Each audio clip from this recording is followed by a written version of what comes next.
वाह भाई वाह, मजा आ गया वीडियो देखकर। जी हाँ, अभी ट्रेंडिंग में जो गाना चल रहा है पानी पानी, भोजपुरी इंडस्ट्री में तो मानो पानी पानी का लहर है।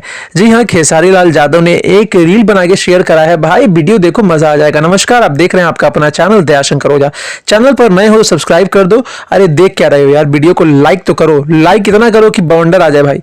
जी हाँ, आप देख पा रहे हैं खेसारी लाल यादव जी ने एक कमाल का पानी पानी के ऊपर वीडियो बनाया है, जो कि सोशल नेटवर्किंग पे काफी वायरल हो रहा है। खेसारी जी के फैंस काफी सपोर्ट कर रहे हैं। और हाँ यार, यही तो बात है ना, आज सपोर्ट नहीं तो खेसारी जी के गाने को इतना बड़ा बना लिया। तो यही बात है, खेसारी लाल जी अगर दिल से चाह लेना, दिल से अगर किसी के लिए सपोर्ट मांगे, तो पूरा भोजपुरी का जो भोजपुरी जहान है खेसारी लाल जी के लिए खड़ा है, और ये प्रूफ कर दिया। और बहुत मजा आया इस बार, क्योंकि पानी पानी जो गाना आया, पानी पानी एक्सपेक्टेशन से भी बहुत अच्छा निकला। और ये वीडियो खेसारी लाल जी अपने गाने को प्रमोट करने के लिए बना रहे हैं, बहुत अच्छा लगता है ऐसा देखकर। ये वीडियो को आप कहां से देख रहे हो, कौन से जिला से देख रहे हो, कमेंट जरूर करना। जिला का नाम, अपना नाम जरूर लिखना। और ये वीडियो कैसा लगा प्लीज कमेंट करके बताइए।